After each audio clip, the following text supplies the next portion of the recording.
evening. What do you want to do tonight? Same thing we do every night, Pinky. Try to take over the world. Visual Festation. How to Visualize and Manifest the Life of Your Dreams by Peter Adams. Narration by Gordon Foreman. Dedication. This book is dedicated to my loving wife, Robin, for whom I am truly blessed and grateful to be lucky enough to have in my life. Introduction.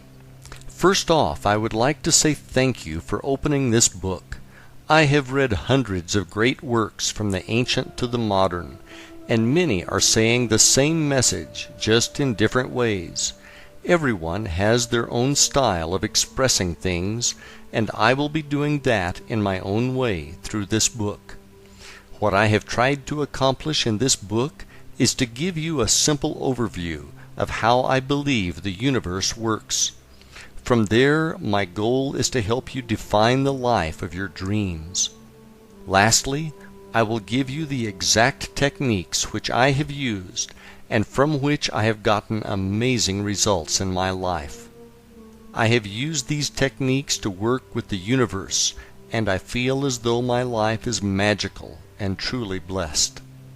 Everyone is in a different spot in their lives, and if you are reading this book, my guess is that you are looking for some type of change with something in your life.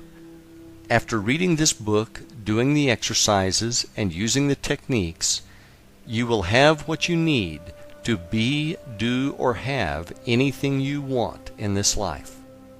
There is a disclaimer to that statement, and that is that you must believe beyond a shadow of a doubt that it is possible. To take that one step further, you are going to need to believe that it already exists for you and that it is on its way. The concepts in this book which I have written about are universal, and they are true for everyone.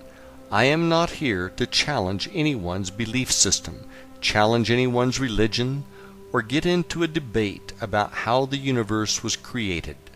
When I refer to the universe, it may be what you refer to as God, Buddha, source energy, universal life force, or whatever you believe in.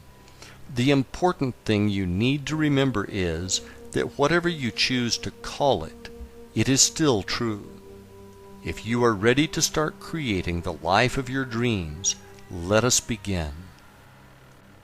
Chapter 1. 12 Crazy Goals.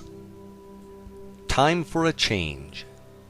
I, like many others, got introduced to the self-help industry as a result of being unhappy with the circumstances that existed in my life. I had been downsized as a result of a corporate consolidation, and I was unable to find a replacement job which paid anything near what I was formerly earning. Suddenly, I clearly understood the meaning of a relatively new term known as underemployed. To make matters worse, I was working in a position that was not a spiritual match for my soul. My job duties as an analyst for a large for-profit hospital corporation included explaining why the hospital I oversaw had a good or bad month financially. What really bothered me was, if we had a good month, that meant it was a tragic month for the patients and their families. It really hit home one day when I ran into a neighbor of mine in the cafeteria who told me that his mother had been admitted and that she was not going to be coming home again. The following month we had a great month financially, and I had to explain in my report that it was because we had an outlier. An outlier, in hospital lingo, refers to a patient who has billed charges that exceed $250,000.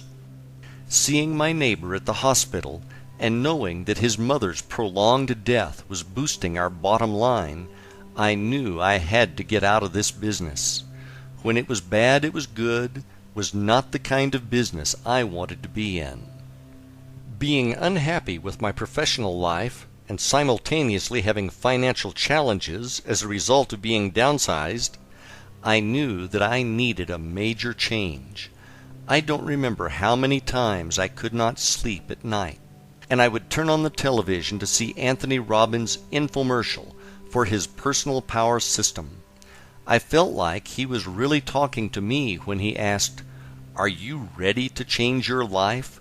What are you waiting for?"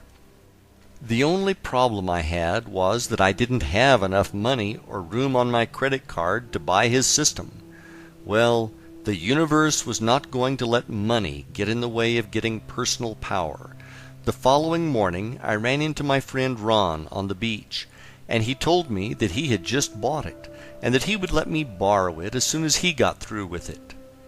Now I was fired up, and I remembered Tony saying that we needed to take massive action on the infomercial.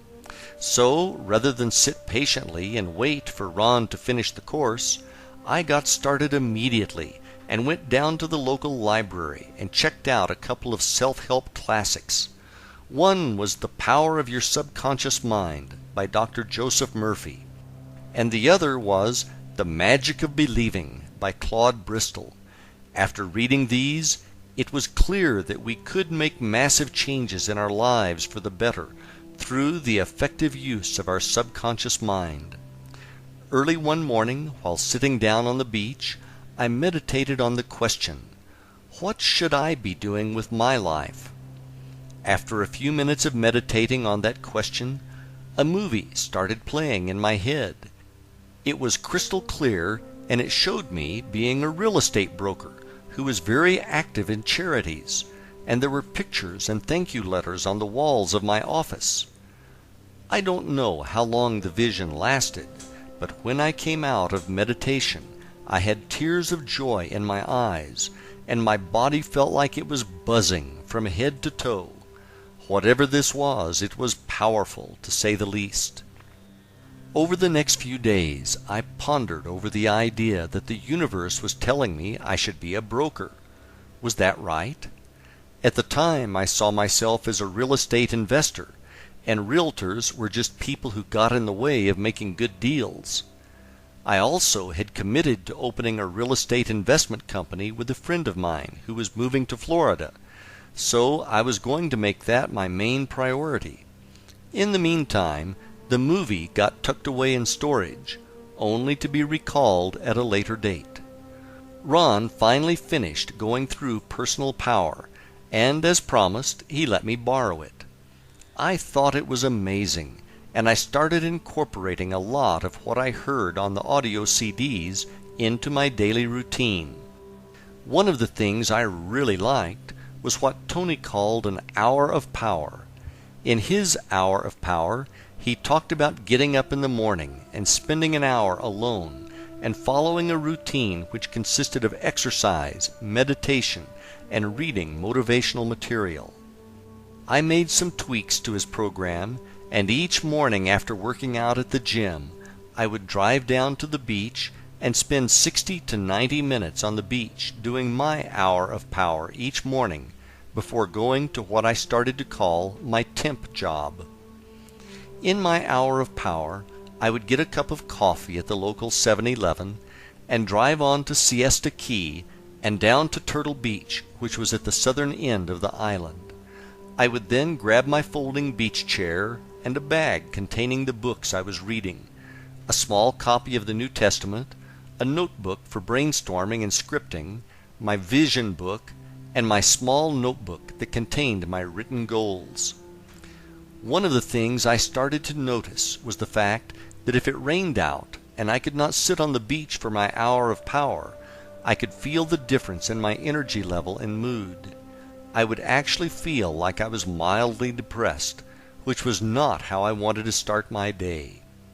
One morning, while driving to the beach, I was listening to Tony Robbins talk about traveling across Russia on a train, and during the whole trip he worked on setting goals, then rewriting them bigger and bigger, until he was at a point where his goals seemed huge. When I arrived at the beach, I decided that it was time for me to make some big goals which were going to stretch me out of my comfort zone. I took out a notebook and I started to work on goals which would cover business, health and fitness, travel, relationships, and my spiritual connection with the universe. When I got done with the list, I had 12 goals written down, which to me at that time seemed absolutely huge. I knew that if these goals came true, I would have the life of my dreams. The next thing I started to do was to work with my list of goals and try to develop what each one would look like and what it would feel like when it manifested. I put a lot of thought into this as I was serious about getting the results that I wanted. What I did next was to create a small notebook in which I included some affirmations, a few quotes from the Bible about prayer, and a list of my goals. And after each of the goals I drew a smiley face or two to represent happiness and gratitude for its coming into my experience. Goal number 1. I am happy. The first goal was pretty straightforward, and it meant that I was happy with all aspects of my life. When I would read this goal, I would get into a deep feeling of gratitude for how great it was to be happy, and I would truly experience the feeling of being happy. Goal number 2. I have no consumer debt. The second goal was a real stretch for me at the time because I felt like I was being crushed by consumer debt. I had credit cards that ended up being maxed out as a result of me trying to subsidize my loss of income from the downsizing. I also still owed on student loans that helped me finance my undergraduate and graduate degrees. The payment on the student loans felt like a car payment for a Porsche that would never be paid off, and the minimum payment on the credit cards felt like a mortgage. Between the credit cards and the student loans, I believe I owed roughly $35,000. I wish that was all I owed, but it was not. We also had car payments. Out of necessity, we bought 2 new cars before the downsizing, as the ones we had were breaking down frequently, with major repairs being needed. So add another $20,000 to the mix. Now we are up to roughly $55,000 in consumer debt, and that didn't include our mortgage of $100,000. The one word which best described this feeling I had at the time was hopeless.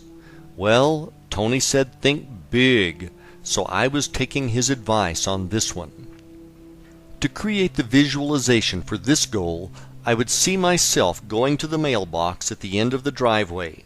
When I got to the mailbox, I would open it up to find it either empty or just containing some junk mail. I would then feel how good it was not to have any bills in the mail. At the time I set this goal, I got a sick feeling in my stomach every time I went to retrieve the mail in the mailbox, as it would be stuffed with bills, late notices, etc. If you are in a similar situation right now, let me tell you that it is not hopeless at all, and that miracles do happen. Read on. Goal number 3. I am a very successful full-time real estate investor and self-made millionaire. When I wrote this goal, I was in the process of unwinding a real estate portfolio of 10 rental homes which I had bought with my former business partner. He decided to move out of Florida, and we decided it was time to dissolve our real estate investment company. Creating the visualization for this particular goal was easy, as I was already in the business part-time. For this visualization, I would see myself running through what my daily routine would consist of as a full-time real estate investor. I would see myself driving to the beach for my hour of power in a white Ford F-150 pickup truck with an extra cab and a tan interior. I would see myself grabbing my folding beach chair, my bag of books, and the daily newspaper to scour the classifieds for potential properties. I would also see myself going to a closing, shaking hands with the buyers, and picking up a check for the profits from a fix and flip. One of the weirdest things that happened to me about 20% of the time that I tried to run this scene in my mind was that instead of driving a white pickup truck, a pearl white Lexus LS 400 with gold package and chrome trim would show up in my visualization when I was trying to see the pickup truck.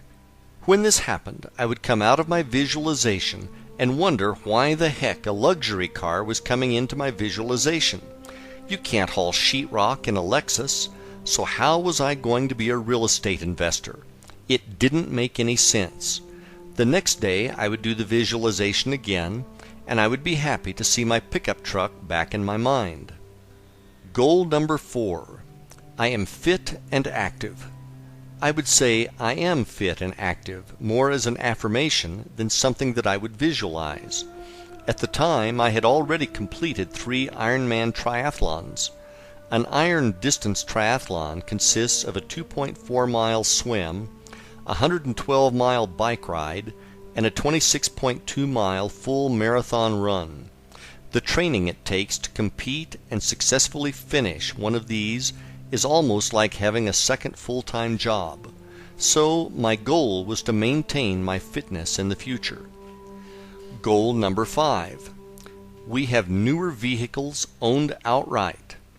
This I would say as an affirmation, and I would feel how good it felt not to have any coupon books for car payments. Goal number 6. We have disposable money to have real vacations.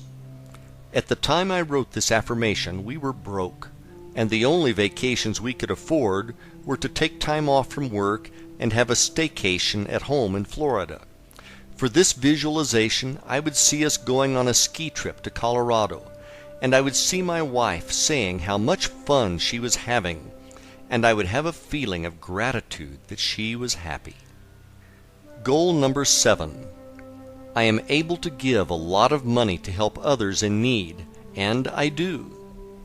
When I wrote this goal, I knew that I wanted to be a philanthropist. The reason I say that is that my wife and I had become active in Habitat for Humanity, which is a great cause. Habitat helps lower-income people afford a nice new home that they could not otherwise afford. The homeowners who get these homes pay for their down payment through sweat equity, which can often take them over a year to complete. On one Saturday morning, I asked the construction supervisor what types of appliances came with the finished homes. He said that they just came with a stove and a refrigerator. I told him that my wife and I were moving from a house to a condo, and that we would not need our washer and dryer and would like to donate them if we could. The supervisor said that Mary, not her real name, could really use them, as she was a single mother with 4 children. We had actually been working on her house together that morning. I walked over to her and said that I heard that this was going to be her house. She replied with, "Yes, isn't it just beautiful?" I then asked her if she could use a washer and dryer for her new house, and that we had a set that we didn't need. I have a hard time describing what happened next. Mary screamed out, "Yes!" in excitement, and then hugged me. When she hugged me, this amazing feeling of joy rushed through my body. It was as if my whole body was buzzing. I had never felt anything like it before, but if this was what being charitable was like, I wanted to have this feeling all of the time. To visualize this goal, I would see myself being at the ribbon cutting for a new home to be donated to a family by Habitat. I would see myself being called up to hand the scissors and the keys to the new family. I could feel that feeling I had from Mary's hug, and I could see people clapping in joy for the new family. When I did this visualization, I would always end up with tears of joy in my eyes. Goal number 8. I live near the beach and have a beautiful home. This I said as an affirmation, and I would have a feeling of gratitude for how happy I was to live near the beach. Goal number 9. I own a large real estate portfolio. I also said this as an affirmation to reinforce goal number 3 of being a full-time real estate investor. Goal number 10. I am trusted by investors and have the ability to raise large sums of money. At the time I wrote this, I only had 2 investors who were really close friends. I would say this as an affirmation with the feeling that this was absolutely true. Goal number 11. I have a great relationship with my wife. I would say this as an affirmation, and I would feel gratitude for having my wife Robin in my life. Goal number 12. I have a great spiritual relationship with God. I said this as an affirmation, and I would feel gratitude for everything in my life, for the things that were on their way. What happened over the following 3 years of writing out these goals is nothing short of a miracle. Writing this down and realizing that this story happened to me inspires me even today. I was there, and I still feel a sense of bewilderment as I relay the story and sequence of events which came to pass to make my dreams come true. Without further ado, here's how it all played out on the universe's playground. I got a notice in the mail saying that my real estate salesperson license was coming up for renewal, and that I was required to take a mandatory continuing education class if I wanted to keep the license. I decided that it would make a lot more sense if I took a few extra hours and went for the real estate broker's license, and that way I could keep all the commission and could work independently. It was at this point that I remembered the movie that had played out at the beach, which had me being a real estate broker who was active in charities. Now that I was more spiritual, I started to wonder if this was what I should have been doing before. I signed up for the classes and began working toward my Florida real estate broker's license. With my broker's license, I could open up my own brokerage company. To adhere to the movie, I decided that I would give 10% of our gross commission from each sale to charity. On a Sunday afternoon in Sarasota in the spring of 2003, my wife and I were driving down to the waterfront to have lunch at a restaurant called Marina Jack. On the way, I stopped at an ATM to get $20 out. As we drove, we started throwing around names for the new charity-based brokerage I was going to open. We finally settled on the name Benefactor Realty, and we went into the restaurant for lunch. After lunch, we decided to walk along the waterfront park, which had a number of large sculptures on display. As we walked down the sidewalk, a man came up to us and asked us if we could spare any money. He needed $8 so that he could sleep at the shelter and get a meal and a shower. I put my hand in my right front pocket and pulled out $2. I apologized to him for not having more, but he thanked us graciously. As I walked away, I remembered that I had gotten the $20 bill from the ATM and that it was in my back pocket. I turned around and went back to the man and saw that another Good Samaritan was handing him a $5 bill. Telling him that his luck was changing and now he was 2 for 2, I gave him the $20 I had found in my pocket. There was something different about this person. He did not look like the many homeless I had seen before. He was dressed in the clothes of a tradesman, and he had the clearest blue eyes I had ever seen. As he started to walk along the waterfront with us, he told us this story of how his girlfriend had hurt her back in a car accident, and how she had gotten hooked on pain pills. He said that he had tried to take the pills away from her, and she had called the police on him and filed a restraining order saying that he was abusive. Now that he could not go back to his home, he was worried that he was going to become homeless. To give him hope, I told him about the story of Og Mandino. Og was at one time in his life a homeless and hopeless alcoholic. Og started to read self-help books at the library and turned himself into a millionaire, a best-selling author, and an incredible motivational speaker. I also told the man that he should get his hands on a Bible. At that moment, he reached into his pocket and pulled out a small, brand-new, white-covered version of the New Testament. I don't know how I did this, but I went to look for the verse from the Gospel of Mark that I read every day on the beach, and as if by magic I hit the exact page on my first try. I read him the verse, I then went to find the verse from Matthew that I read in my hour of power, and again I hit the exact page on my first try. I read that verse to him, and after telling him that everything was going to work out, I handed him back his copy of the New Testament. He thanked us again and said that we had really helped him out. After I had walked about 7 steps away from the man, I got this rush of energy that I can only describe as what happens on that old television series, The Highlander, when Duncan MacLeod goes through a quickening. I could feel my whole body tingling the way it did the day Mary from Habitat hugged me. All I know is that whole experience was strange, to say the least. I also remember wondering if that was somehow a test to see if I was serious about having a company called Benefactor Realty and about giving to charity. Not long after that, I opened up Benefactor Realty and began to work as a real estate broker part-time when I was not at my temp job.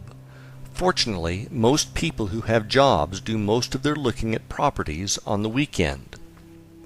One Sunday afternoon, on our way back from looking at a restaurant site on the East Coast, I received 2 calls saying that offers we had put in for a buyer had gotten accepted, which was great news, as we had another property go under contract on Saturday. I was now looking at making more money in 3 days than I could in 6 months on the temp job. My wife looked at me and said, "Pete, you can't afford to work there anymore." We drove home, and I wondered if I should really quit my day job and embark on this real estate thing.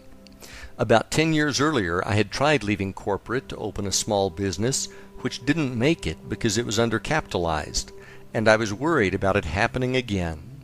The following morning I went into my office to try to figure out what to do.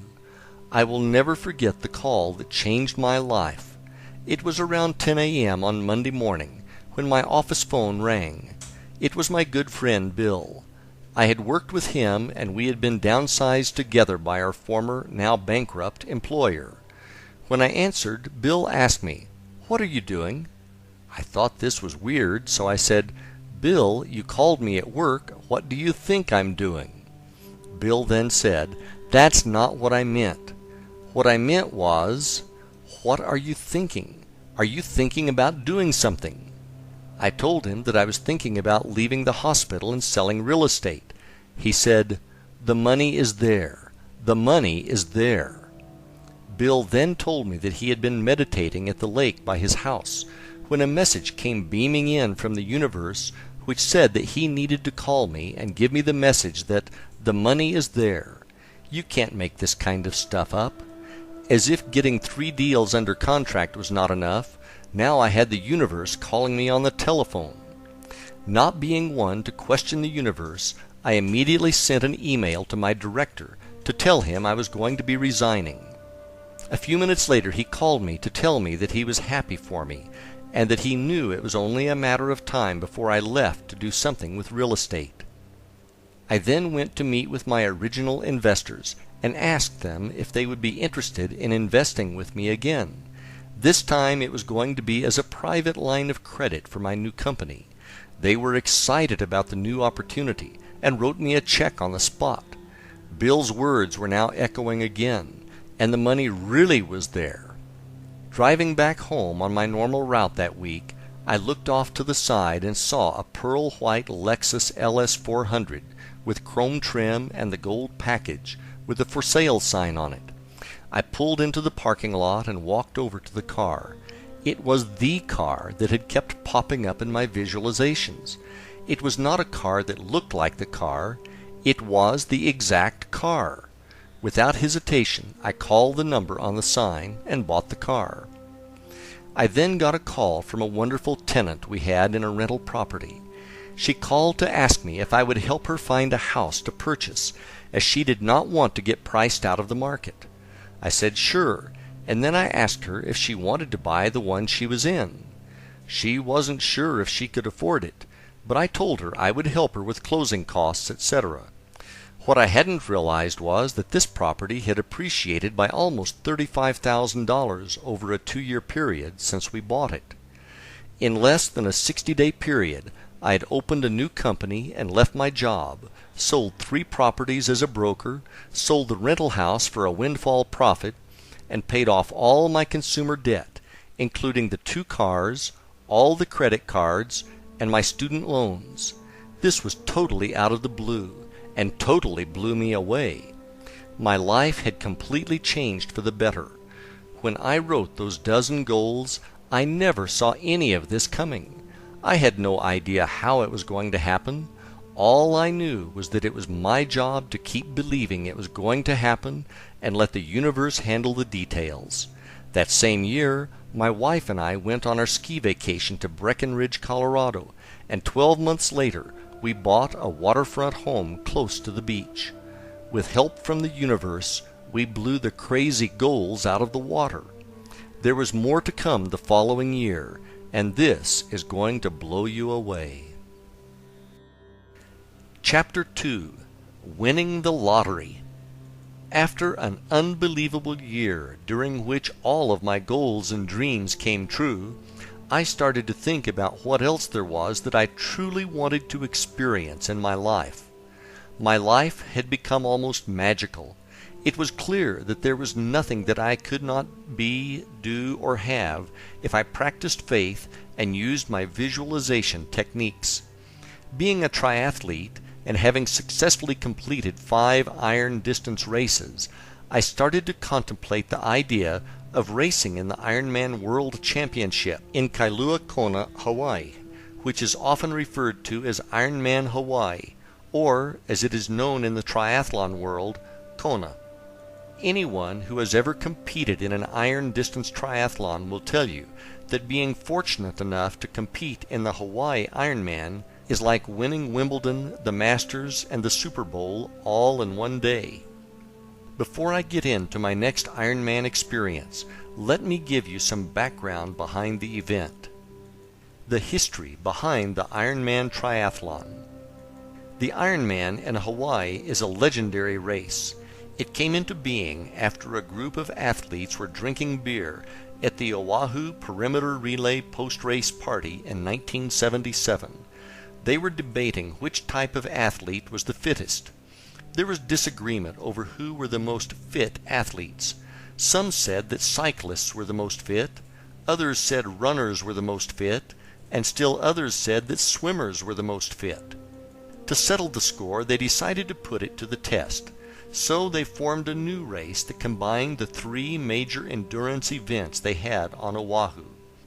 They combined the 2.4-mile Waikiki Rough Water Swim, the 112-mile Around Oahu bike race, and to top it off, they added the 26.2-mile Honolulu Marathon course. They deemed that the winner of this race would earn the title of Ironman. The first Ironman triathlon was held in 1978. There were 15 brave and also crazy participants who competed in the first race. The really remarkable thing about it was that they did not know if anyone could possibly finish the race. No one up to this point had tried to swim 2.4 miles, then cycle 112 miles, and wrap it up with a full 26.2-mile marathon.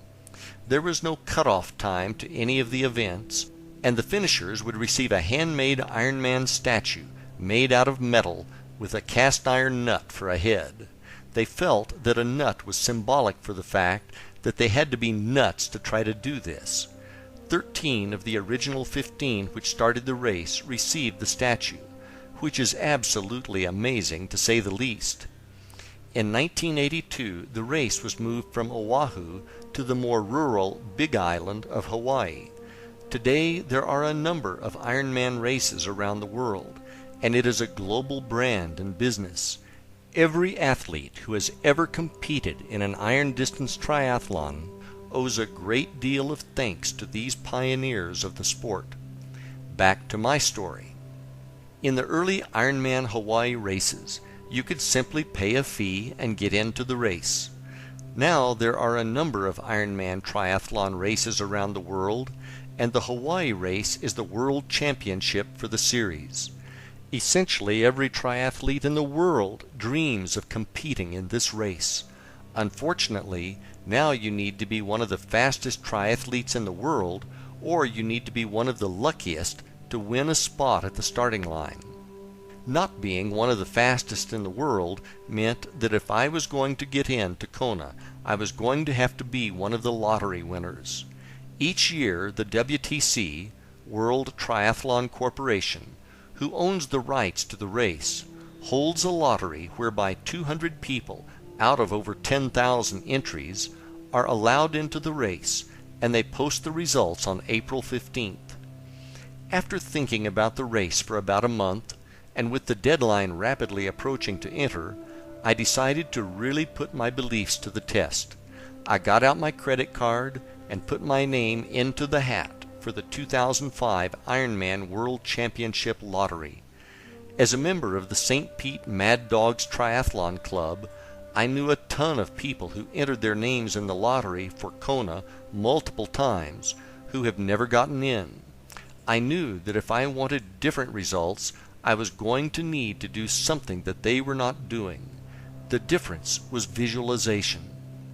Having watched the video coverage of the race that year in 2004, which had amazing coverage of the course, I decided to buy the DVD and watch it repeatedly. With less than 4 months before the winners of the lottery were chosen, I knew I had to get serious.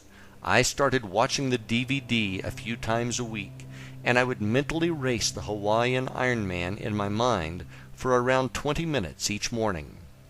The DVD had great footage, and the way they filmed it, you truly felt as if you were watching it as a competitor.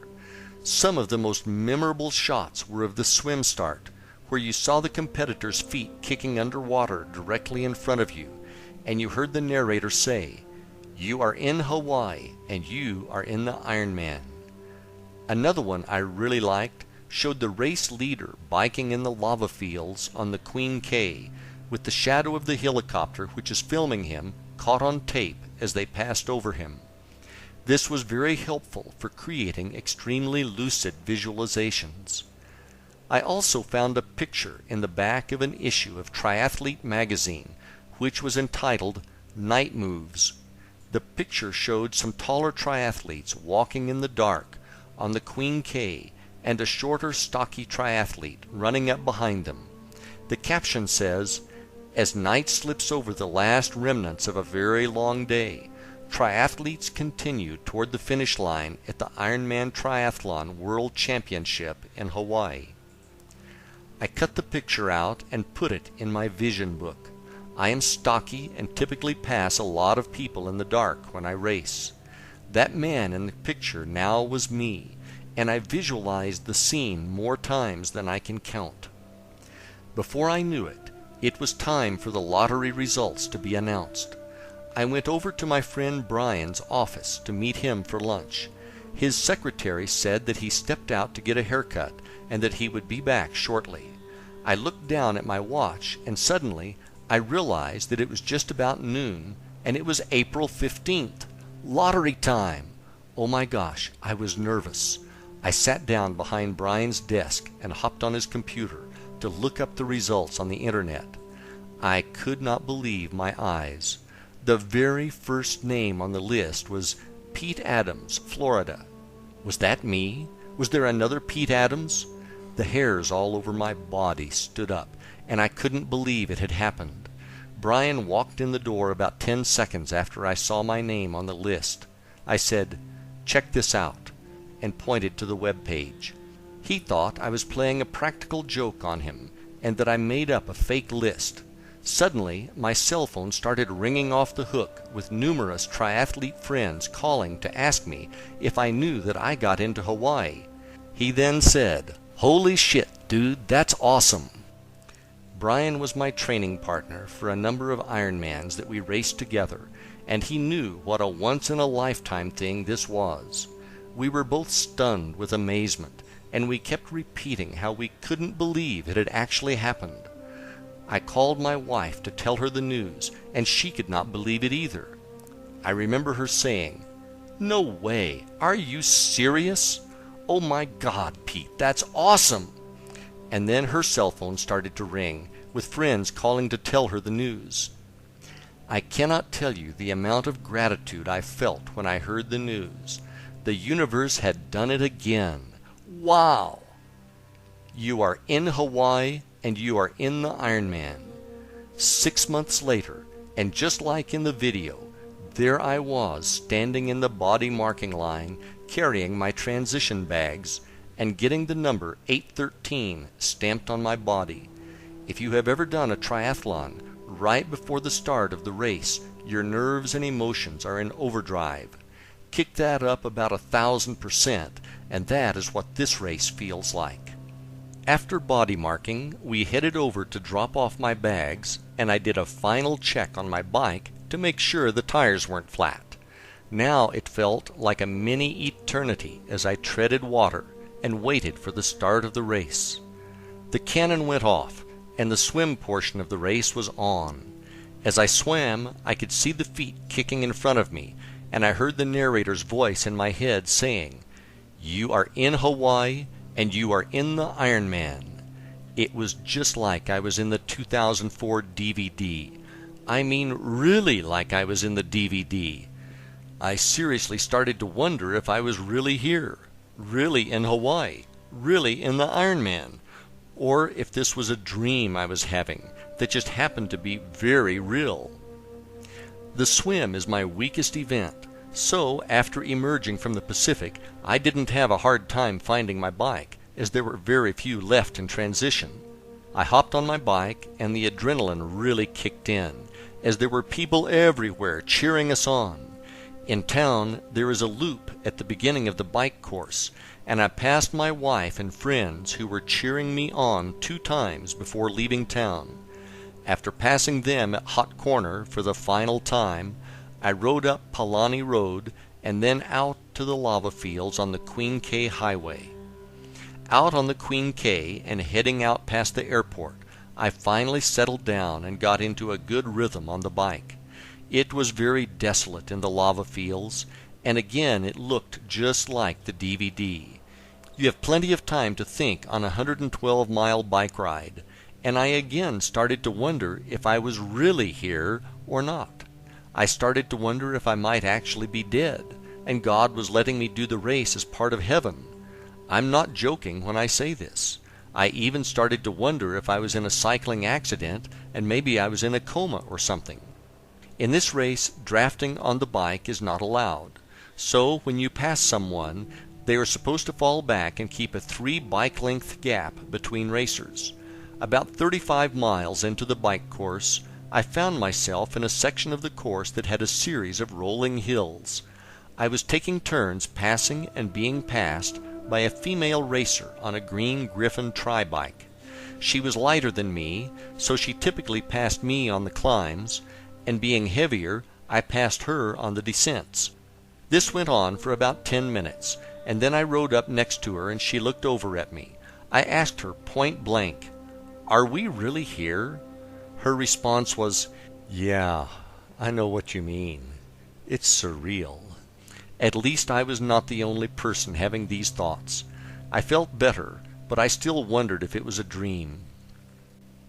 I started to make my way up to the turnaround at the town of Hawi, and the winds were getting really strong. It was a serious crosswind, but at the time I confused it for a headwind, and started to look forward to the tailwind I was going to have on the way out of town. After stopping at the bike special needs station and eating my Ironman racing meal of choice, boiled ham and white cheddar cheese on white bread with yellow mustard, I hopped back on the bike to make my return ride back to Kona. Heading out of Hawi, I realized there was no tailwind waiting for me. Instead, it was headwind part 2. I was now pedaling my brains out and only going 17 miles per hour downhill. I should have been going around 40 miles per hour down a hill like this.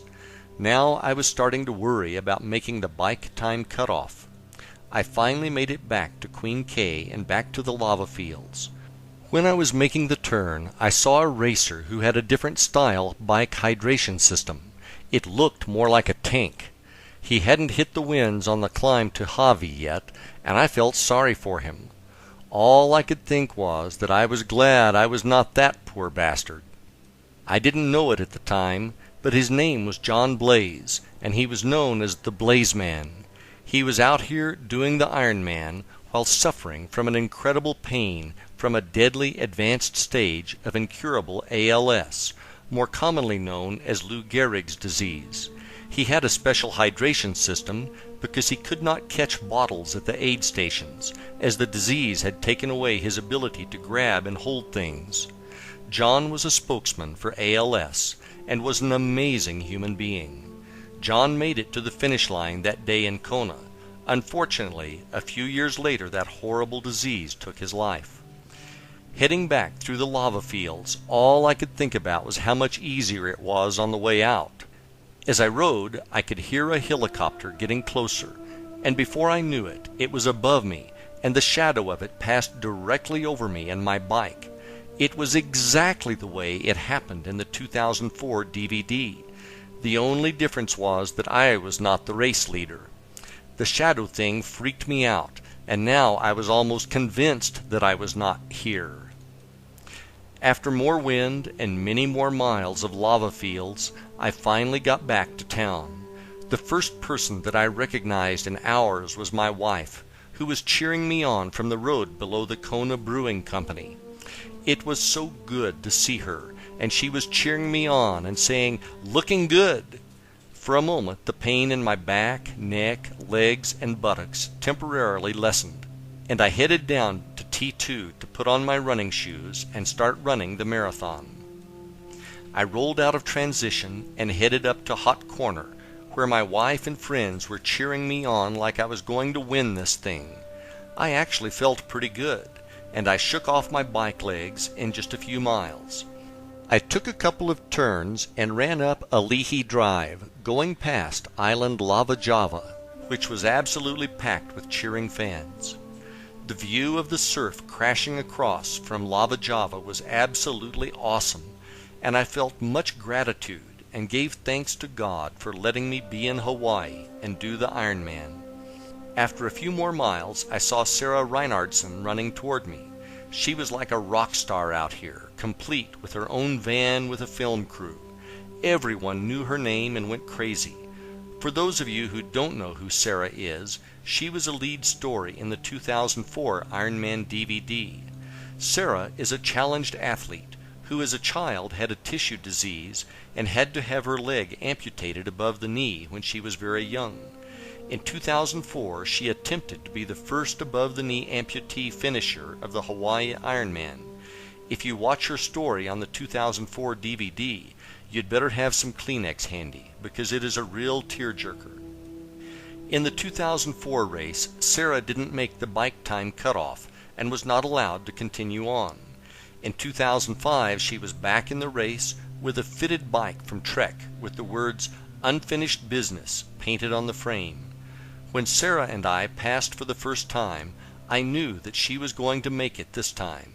She was running strong, and she had a smile on that made everyone around her feel good. Sarah knew she had this one in the bag, so it was time for her to enjoy her journey. I finally caught up with Sarah and made the pass. I really didn't want to pass her because I was having way too much fun being near her and basking in her glory. When the people cheered for Sarah, you just felt good to be near her, and it took your mind off of the pain. It was almost like a contact high.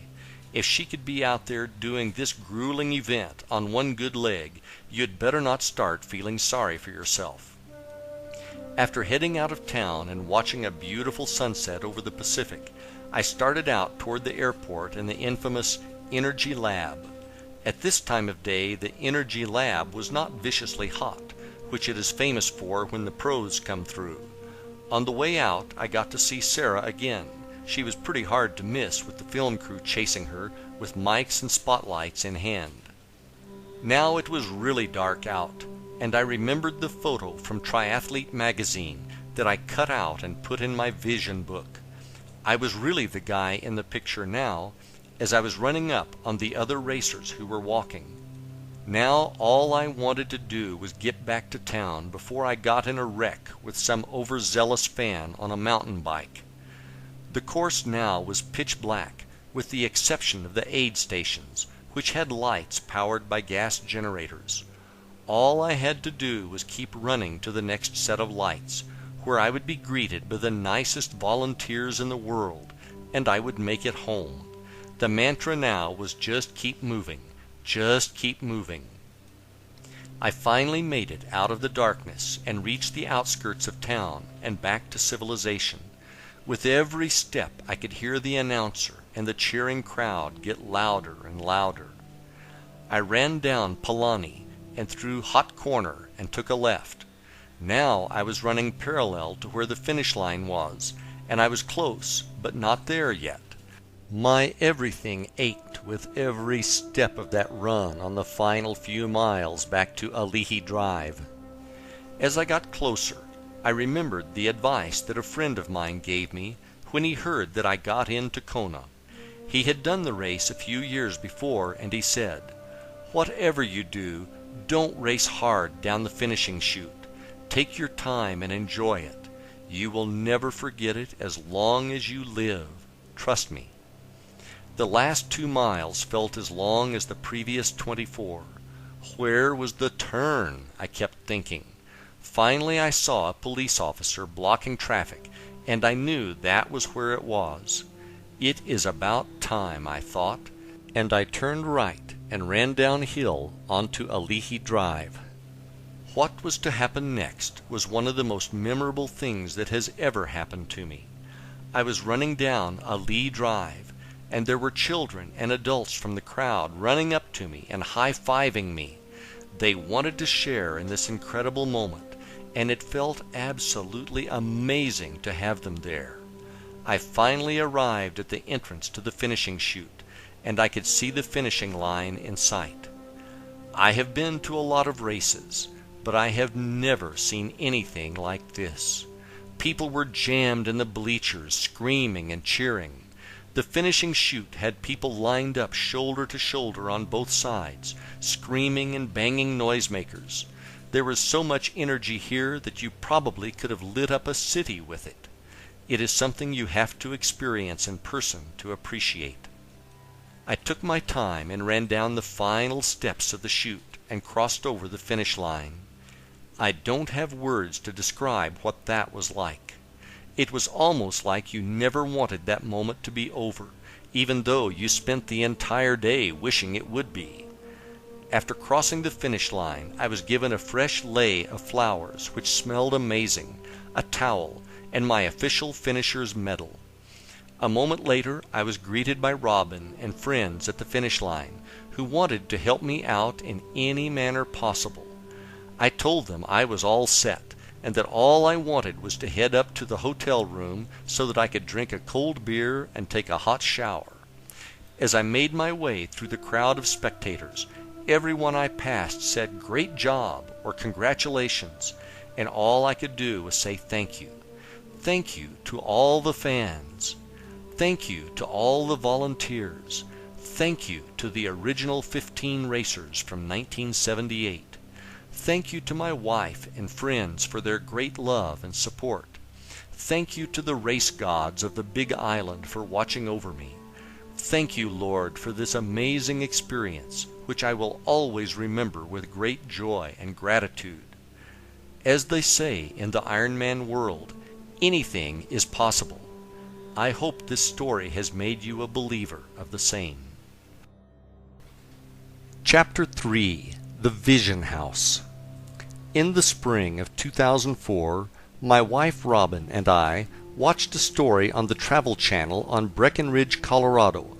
I had written in one of my journals one morning on the beach that one of my goals was a ski vacation in Breckenridge under my Places to Travel list. A few months later, I was talking to my new friend Doc, whom I met through a real estate course, who had lived in Colorado. I mentioned that I wanted to check out Breckenridge, as I had seen a special on TV.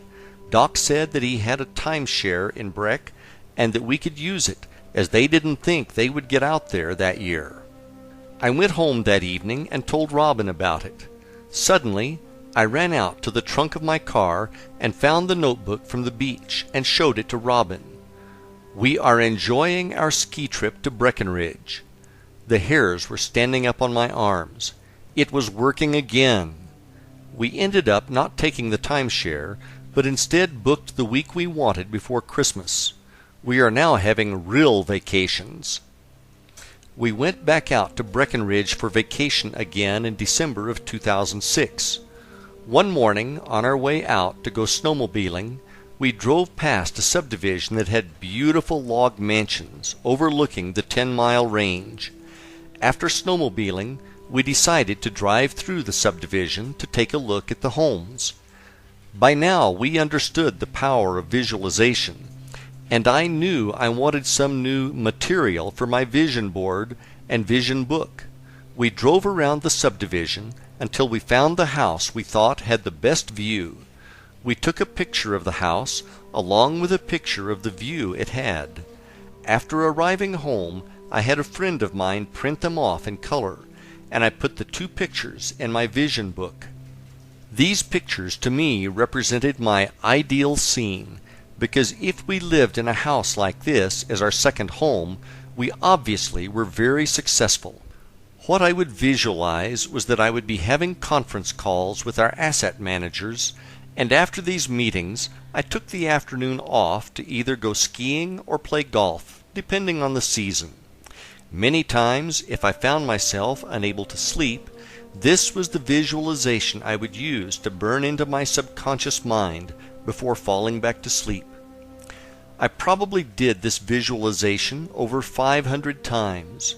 In the summer of 2010, we decided to escape the Florida heat and work remotely from Breckenridge, Colorado.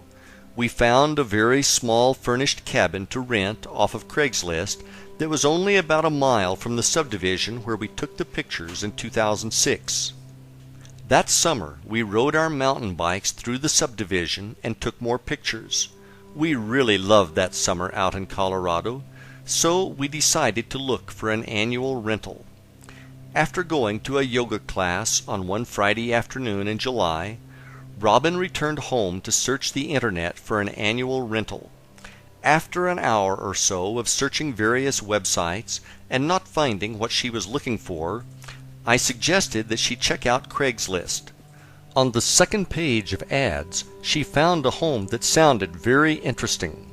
She started looking at the pictures and she said, "Pete, you have got to see this house."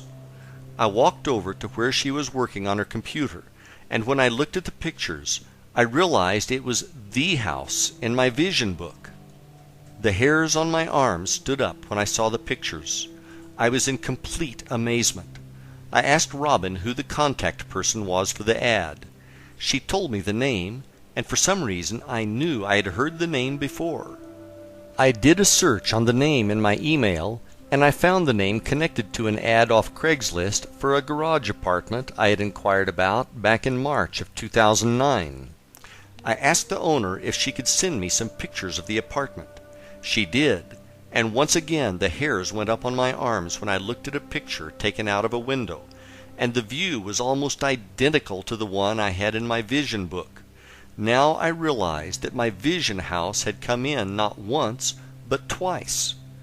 I replied to the email from March 2009, and we called the owner and set up a meeting with her on the following morning to see the home. She gave us the physical address, and we drove by the property a few minutes later because we could not wait to see if it was the same one. 5 minutes later we knew beyond any shadow of a doubt that it was the same house as in my vision book. We couldn't believe what was actually happening. The next morning we drove back over to meet with the owner and to get a tour of the house. The owner was very nice, and we spent 90 minutes meeting with her over coffee, learning about their beautiful home. I don't know if I can describe the feeling of total awe and amazement that was going through my mind and body as we toured the house. Looking out the windows and seeing the same view I had been seeing in my visualizations was almost overwhelming. We talked with the owner regarding what a strange coincidence it was for us finding each other twice off Craigslist in 2 different years on 2 different ads. We didn't mention the pictures from 2006, the vision board, or the visualizations of doing conference calls with the asset managers, etc. We were worried that she would think we were delusional and had stopped taking our medication or something. We told her that we were interested and asked her to send us an application. We then drove off to go mountain biking in Colorado Springs, and the rest of the day we kept asking ourselves whether or not that had really happened. It was so unbelievable that it was almost too much to comprehend. It proved that creative visualization worked. I mean, really worked. These experiences were manifested, and it had nothing to do with fate or coincidences or whatever. We all have the power to create the life and circumstances in our lives which we desire. I hope that you have found my experiences to be an inspiration to you. Chapter 4: Quantum Physics and Energy. Quantum physics is a very complicated subject, and I honestly cannot say that I am an expert on the topic. Rather than make this a technical discussion on quantum theory, I prefer to simplify it for you. In short, everything in our universe, when broken down into the smallest building blocks, is one thing, and that is energy. Everything you see, feel, taste, etc. is composed entirely of energy. You may never have thought of this before, but you are also comprised of energy. If you looked at your body through a very powerful microscope, you would see that, at the smallest level, you are in fact energy. To take it one step further, your spirit or soul, whichever feels more comfortable to you, is also energy. In this case, it is divine energy. Is it a wave or a particle? Quantum physics is the study of subatomic particles, the smallest building blocks of matter, and how they react. One of the most fascinating things that scientists discovered is that when they measured subatomic particles, depending on the test performed, the result was that the particle could either be a particle or a wave. It was actually a probability amplitude, whereby it was simultaneously both a particle and a wave. If that wasn't strange enough, they then did further experiments and concluded the observer affected the outcome of the experiment just through observation. The truly amazing thing this proved was that the researchers' thoughts were affecting the outcome of the experiments. Thus, thoughts were actually real things, which had the energy to shape the outcome. What this told us was that the entire universe is made of this energy, and that outcomes could be manipulated by our thoughts.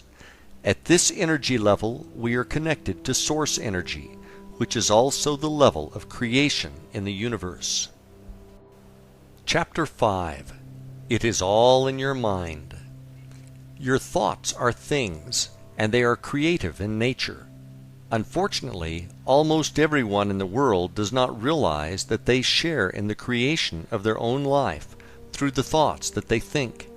Many people believe that they live in a predetermined life that is guided by fate, and that they are just along for the ride.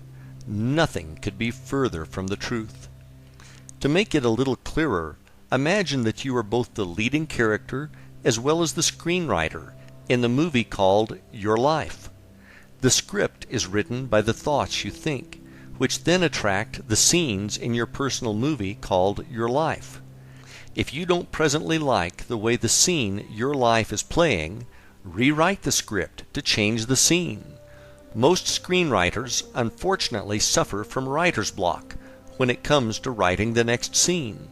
As the screenwriter, you can create any movie of your life as long as you believe that you can.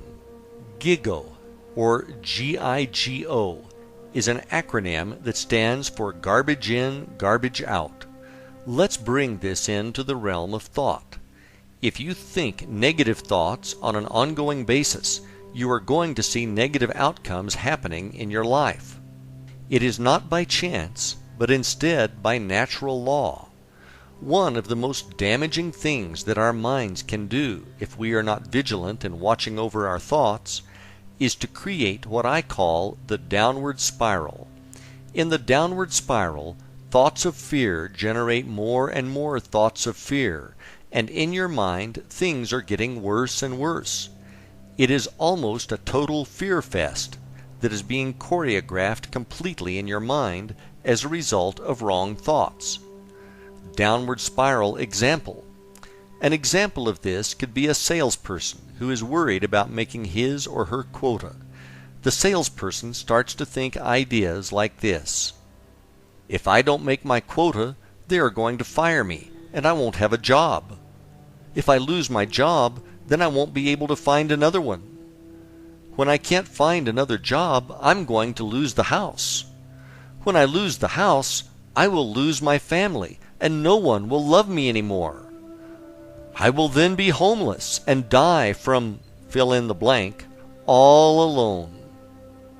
Now the movie escalates into a full-blown tragedy, and the salesperson is feeling as if this reality is actually happening. The stress of these negative thoughts could then translate into lost sales due to reduced effectiveness from insomnia. The problem with these spirals is that they get out of control and will eat you alive with real stress. If these thoughts are not canceled out, they can become a self-fulfilling prophecy through negative outcomes being attracted to your life experience. Whenever your mind starts trying to play the spiral, you immediately need to forcefully say, "Stop!" You are the one who is in control of what you are going to think, and it is not going to be things like that. Period.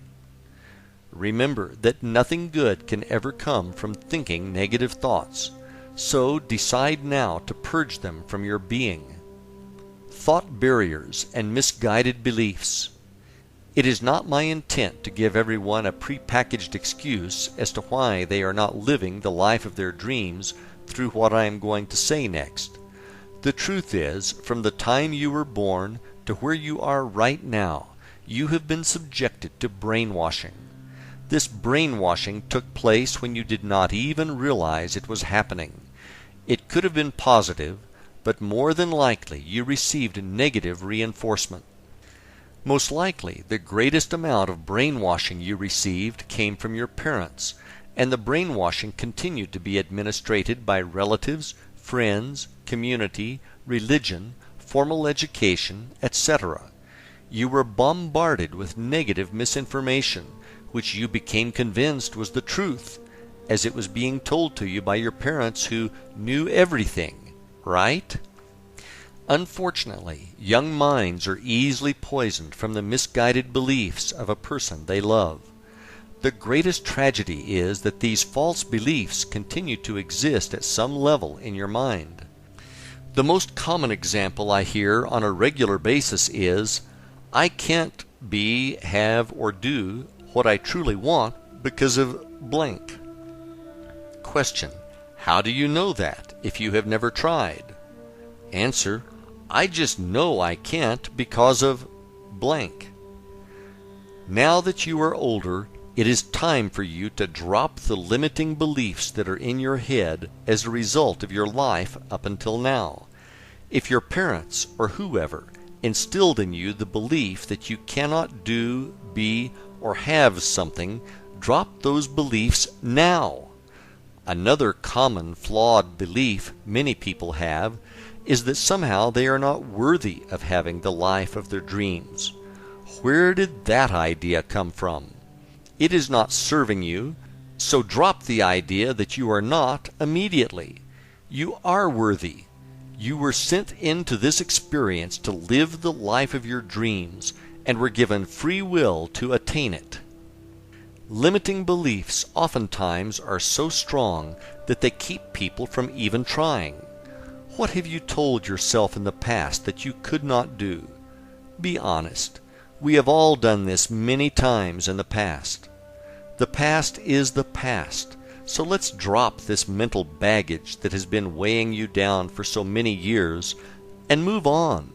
The sooner you do this, the sooner your life is going to get better. You are working with a universe of infinite possibilities and infinite resources. You are not living in a world of lack or limited resources.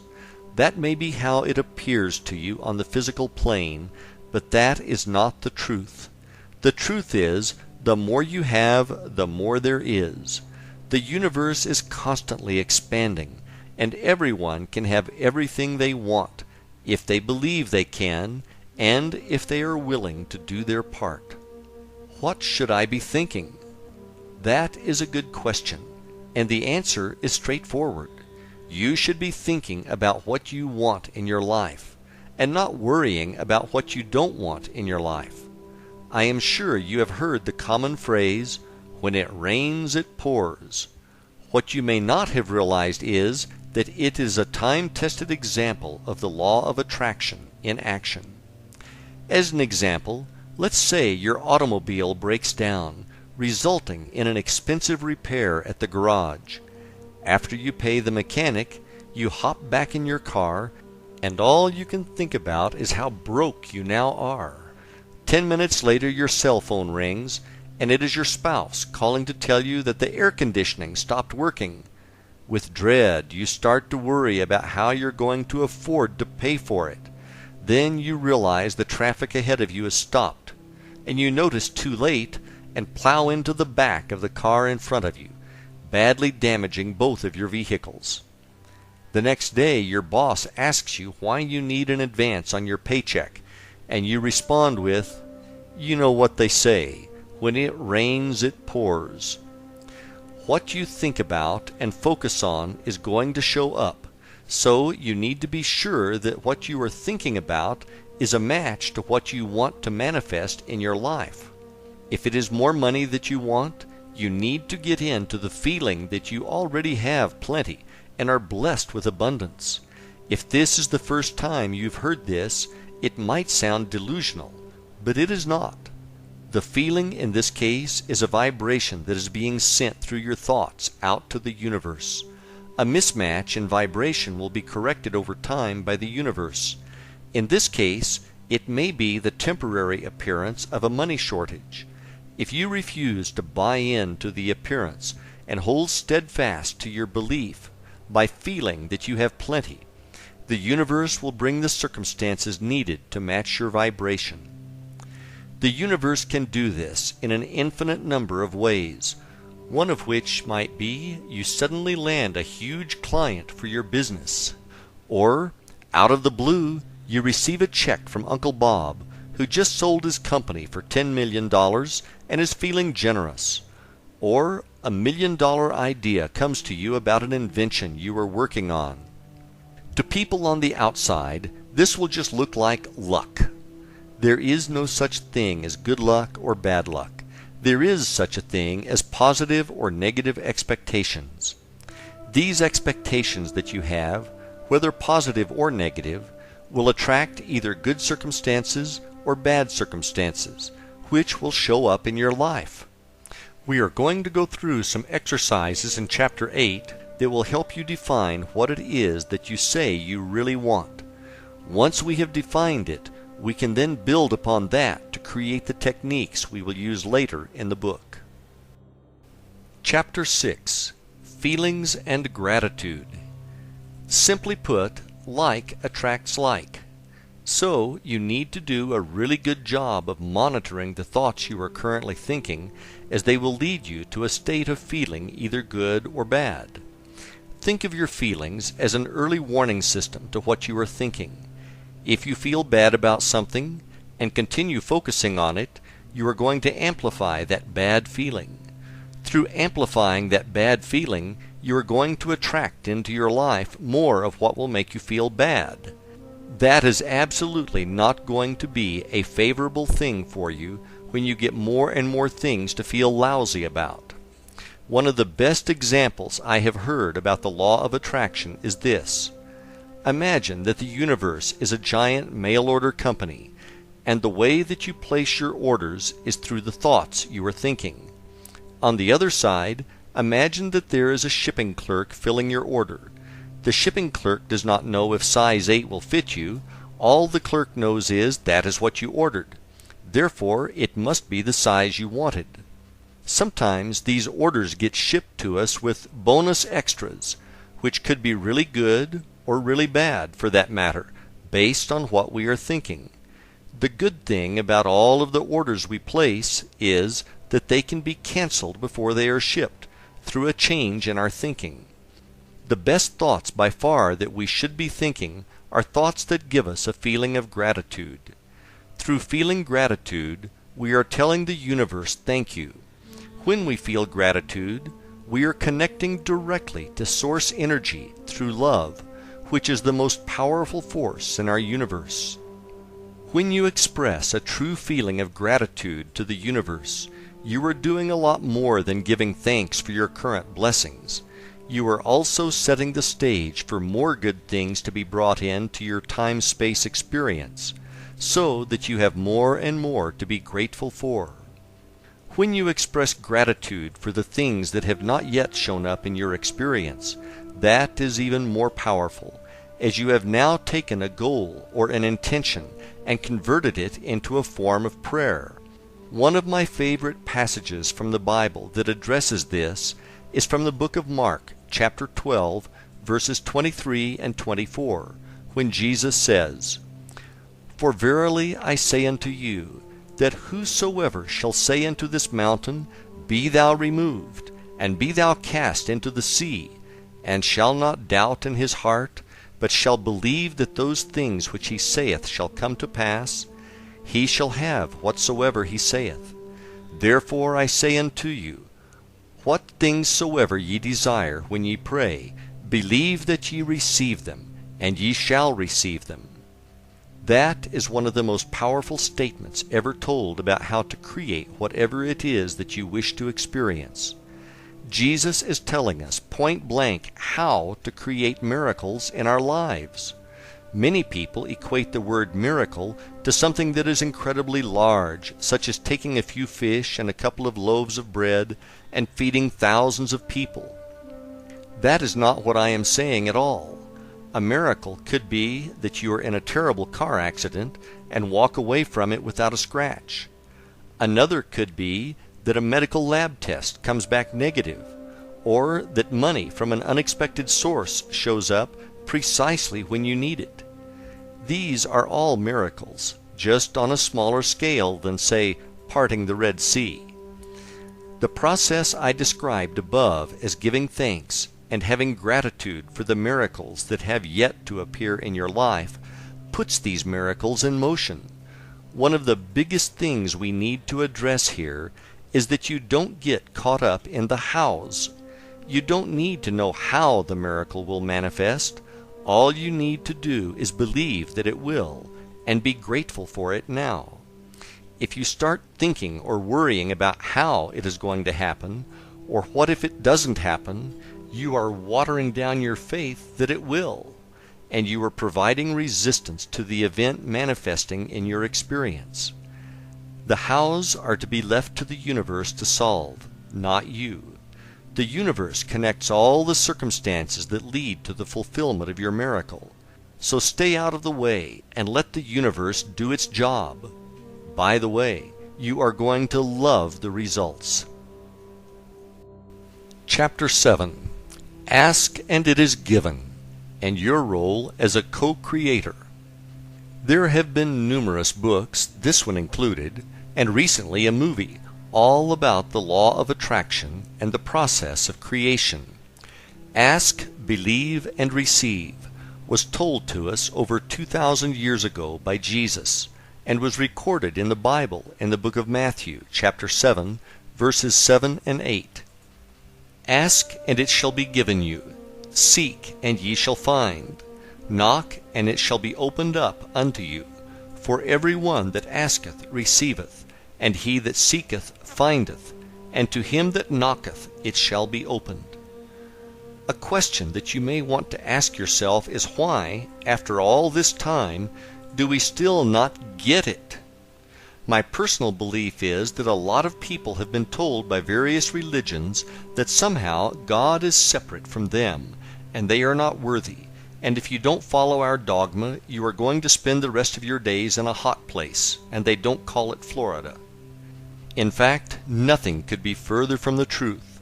There is a piece of the Creator inside you, and you do have the power to create miracles in your life. I wrote this book to convey that message to you, and to share the techniques I have used successfully to create the miracles in my life. One of the things I think most books fail to get across is that you need to take action. This is what I define as the co-creator piece. In your role as co-creator, there are a number of job duties that come with the position, such as the following. Decide what it is that you want, why you want it, and be able to create desire for it. Believe that you do have the power within you to create anything. You need to get into the feeling of already having it. You need to have gratitude and believe that it is already on its way to you. You need to avoid anyone who says that for whatever reason you cannot be, do, or have what it is that you say you want. You need to practice the techniques I am going to share with you on a daily basis until you receive what it is that you want. If there is something you need as a skill to do whatever you say you want, you need to take specific action and acquire those skills. You need to make a permanent commitment to remove procrastination from your life. You need to stay out of the hows and leave that job up to the universe. The universe reorders itself to make your miracles come true. You don't need to know how. You need to develop the skill of endurance, as this is a lifelong journey, and there will be times when you may doubt that everything is working. If you fulfill your duties as co-creator, you will have whatever it is that you say you want. The universe will see to it. Chapter 8. Defining Your Dream Life. 3 not-so-simple questions. Ask yourself, what would I be if there was nothing that I could not be? What would I do if there was nothing that I could not do? What would I have if there was nothing that I could not have? These are not philosophical questions. These are very important, very deep, and very personal questions. These are not questions that you can answer quickly, unless you have already been asked and answered them before. The answers to these questions will tell you what you really should be doing with your life. This is no time to be thinking small, so I want you to come up with answers to these questions that are so huge that if they happened, you would be so completely blown away beyond your wildest dreams. When you are working on the answers to these questions, don't let your mind say things to you like, "You can't do that," or "You'll never have that." Your mind is just talking trash, so tell it to be quiet. The whys. Take your time answering these questions, and feel free to supersize your order. If you can imagine it, you can have it. Once you have your major life goals written down, I want you to write each one down on the top of a separate piece of paper. Below that, I want you to write out all the reasons why this goal is so important to you. And next to each of those reasons, I want you to write out the feeling you have associated with this reason. Your feelings are the real underlying reasons why you want to achieve these goals. This is a good thing because if you dig down deep enough, you will find that the answer in its simplest form is love. With love comes passion, and that is a very powerful force of attraction in our universe. Ideal scene. Once you have your list completed, I want you to take a few minutes and imagine that it is now 5 years in the future, and everything on your list came perfectly true, and that it is now your present reality. See yourself in the movie that is playing on the screen of your mind, with all of these things being true. When you are ready, grab a notebook and write out precisely in detail what this scene looks like and how it feels. I mean really feels to you. Soak up all those awesome feelings associated with these things being true in your experience. Does that feel great or what? Congratulations, you have just defined your ideal scene, which is also known as your end result. Now you not only have a destination for your journey, but you already know what it is going to feel like when you get there. Now that you have this, it is time for you to learn the techniques which will bring your ideal scene into your reality, along with all those good feelings that come with it. Chapter 9. Goal Setting. The importance of having goals cannot be overstated on the journey to living the life of your dreams. When I talk about goals, I am not referring to New Year's resolutions, where people resolve to lose weight and they go to the gym for 2 weeks. I like to think about goals as being similar to mile markers on the road to your destination. In this case, that destination is your ideal scene or your dream life. One of the best things about setting and achieving your goals is that it puts you in as an active participant in creating whatever it is that you say you want. If you want to have the life of your dreams, you are going to need to take action. Dreams with deadlines.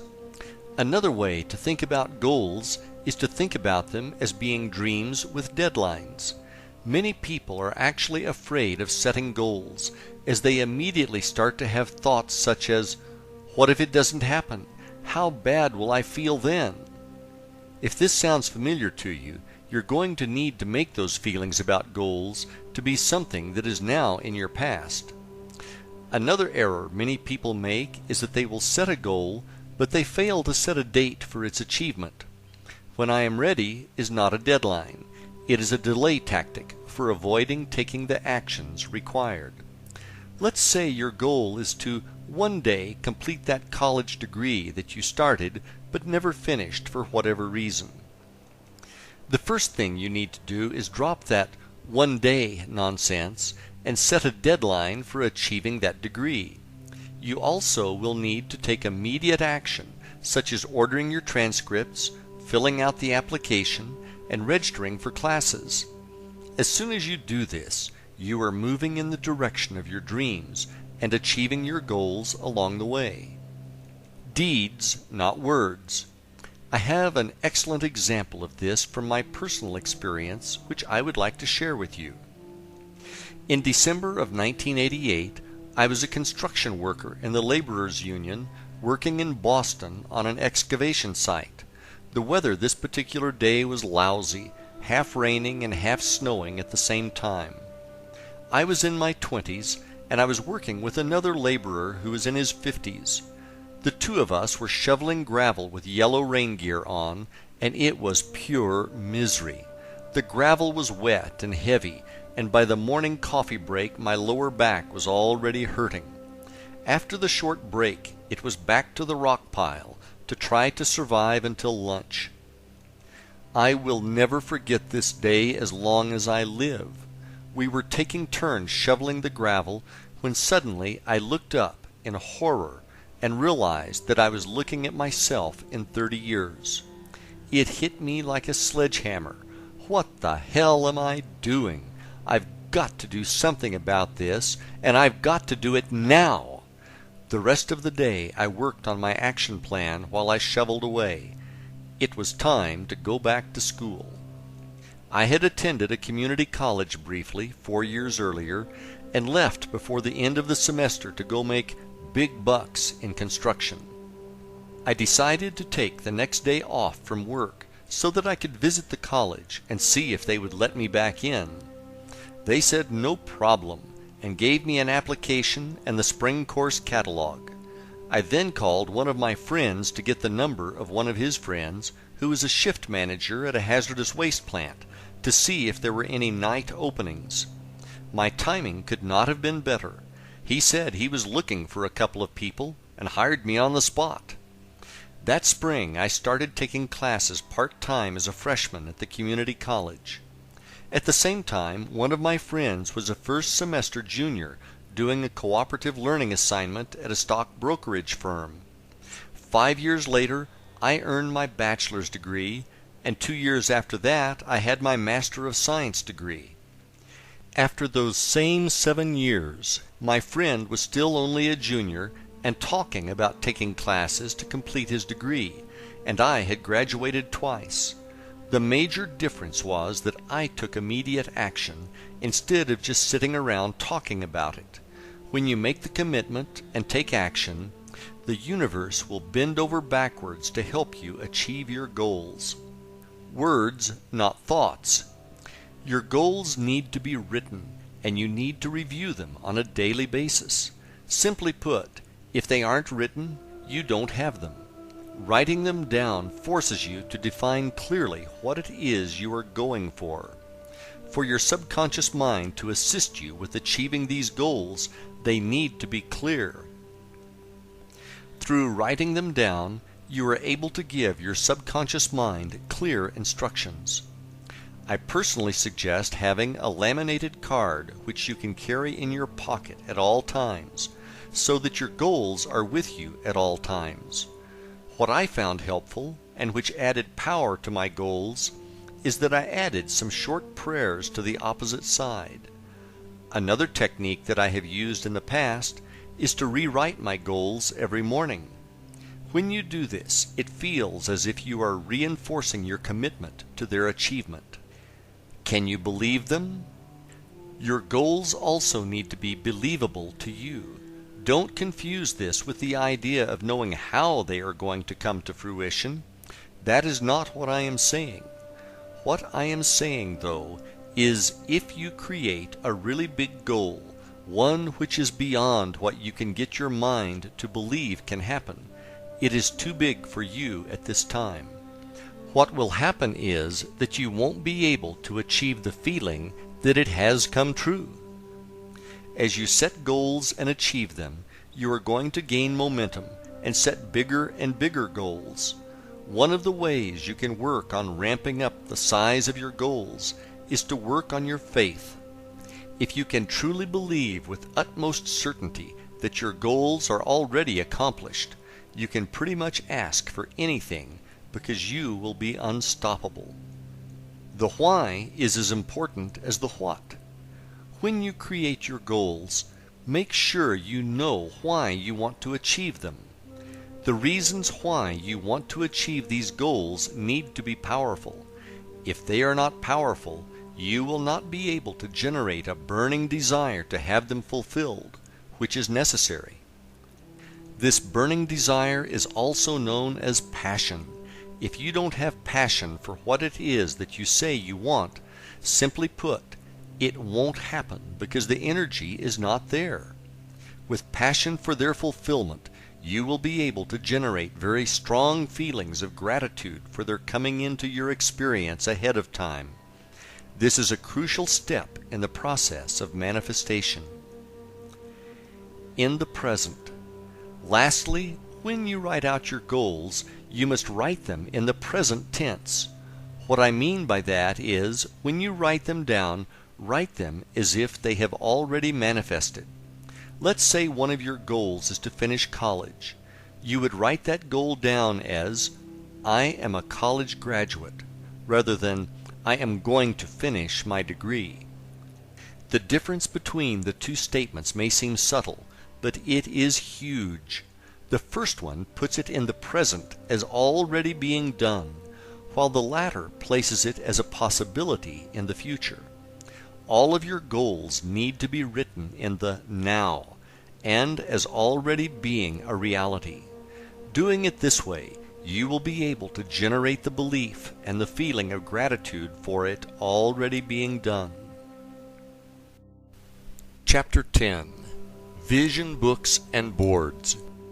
If you have read the earlier chapters of this book, I am sure you are going to be interested in what I have to say about vision boards and books. My personal experience has been nothing short of miraculous when I look back to what I have put in my vision book and which has manifested into my reality. In case this is your first exposure to vision boards and books, I will give you a quick explanation on how to create one. I will then tell you how I used one to successfully help me manifest things into my physical reality. Let's create one. The first thing you need to do is create the list of goals for which you have passion. Once you have done this, the next step is to gather pictures of what the attainment of these goals looks like. As an example, let's say your goal is to take your family on a vacation to Disney World.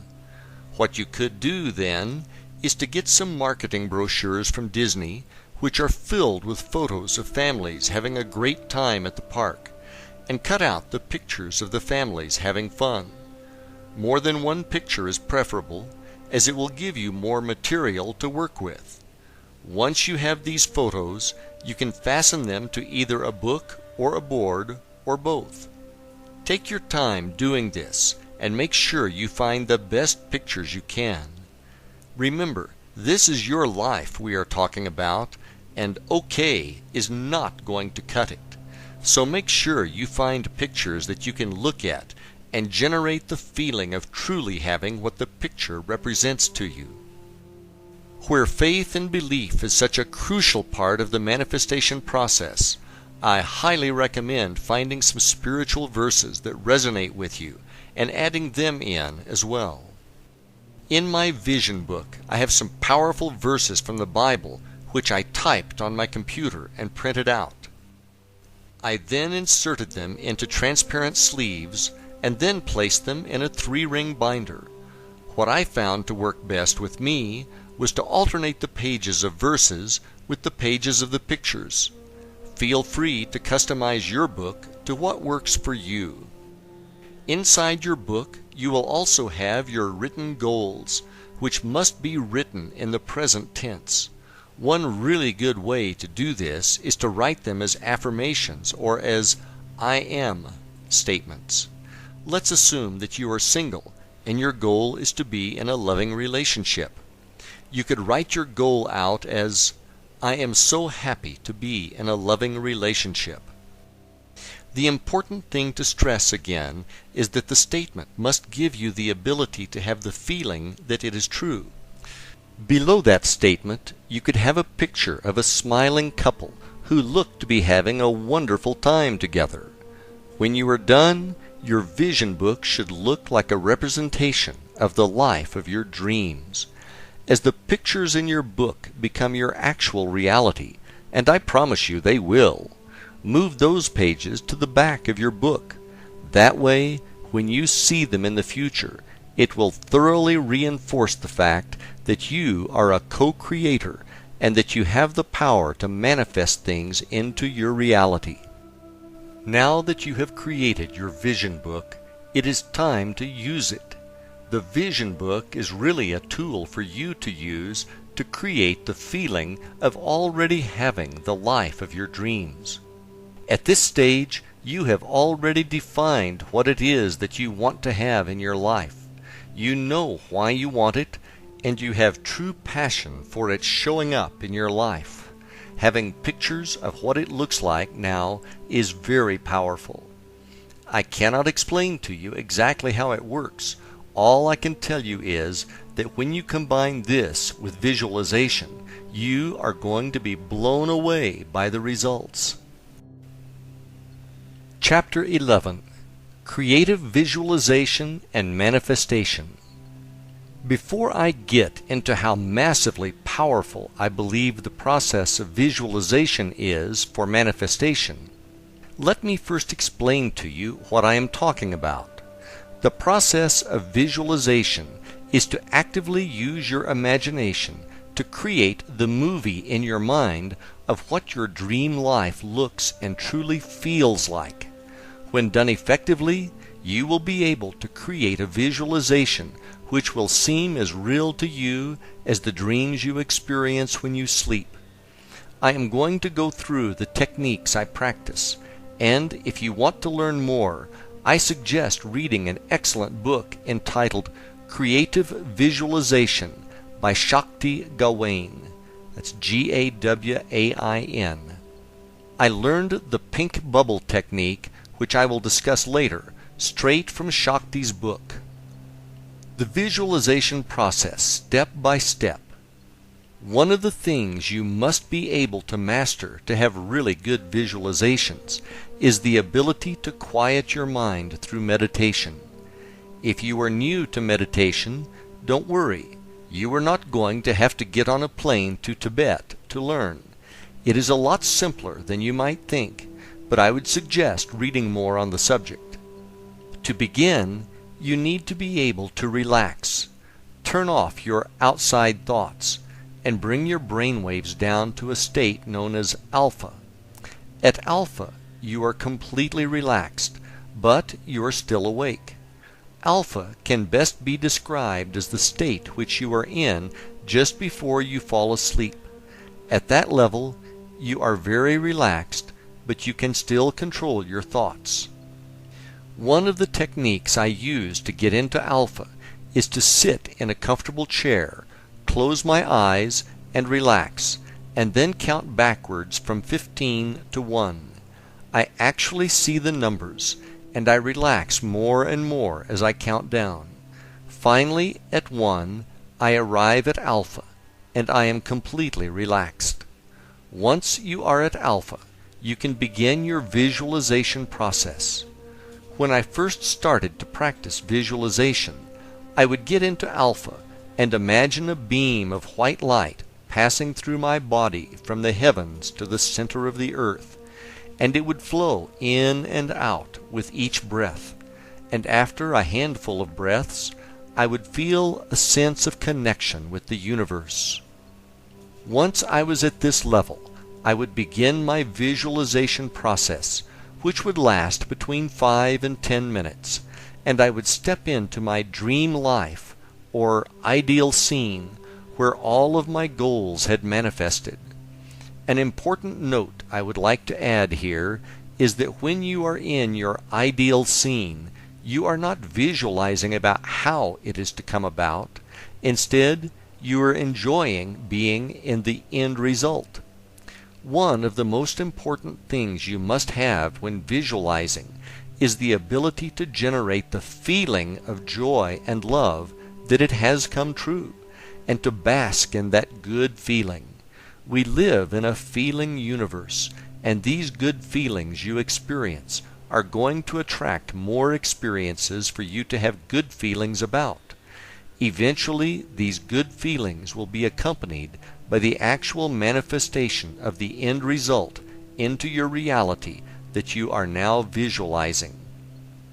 Before you come out of your meditation, imagine the ideal scene now surrounded by a pink bubble, and get into a feeling of total joy and gratitude to the universe for bringing this to you. The next thing to do is to see the pink bubble float higher and higher, getting smaller and smaller as it rises to the heavens and eventually disappears. Now slowly open your eyes and realize that you have done your part, and the universe will bring it to you. Know and feel this to be true without any doubt. In the pink bubble technique just described above, the color pink is associated with love, which is the most powerful force in the universe. The bubble floating to the heavens represents detachment from the outcome, whereby you are not worried about it coming true because you know that it is true. My personal successes. I personally cannot tell you how truly powerful I believe the power of creative visualization to be. My personal belief is that when we are practicing the techniques, we are truly operating as co-creators with the universe and operating in the field of infinite possibilities where anything and everything can be created. There is going to be a time delay between practicing your visualization exercises and when the things you want to show up in your reality arrive.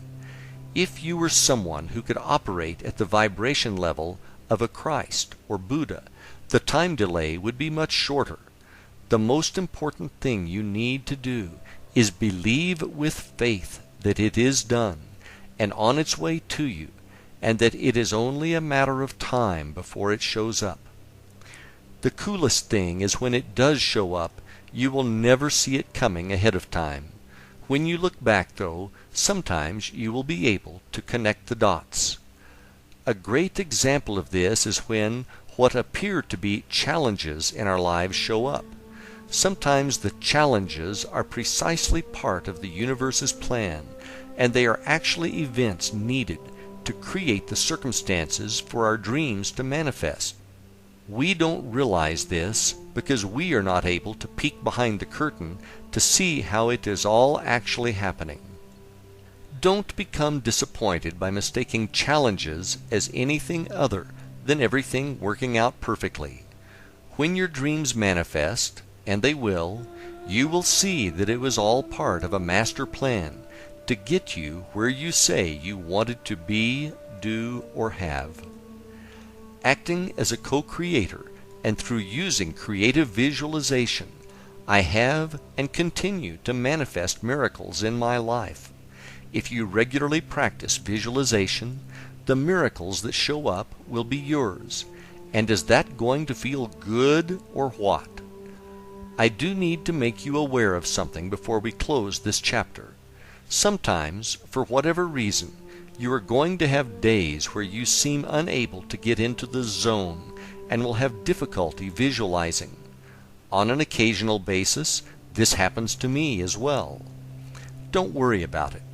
When this does happen, and it will, just work on one of the other techniques, such as scripting, which we will discuss in the next chapter.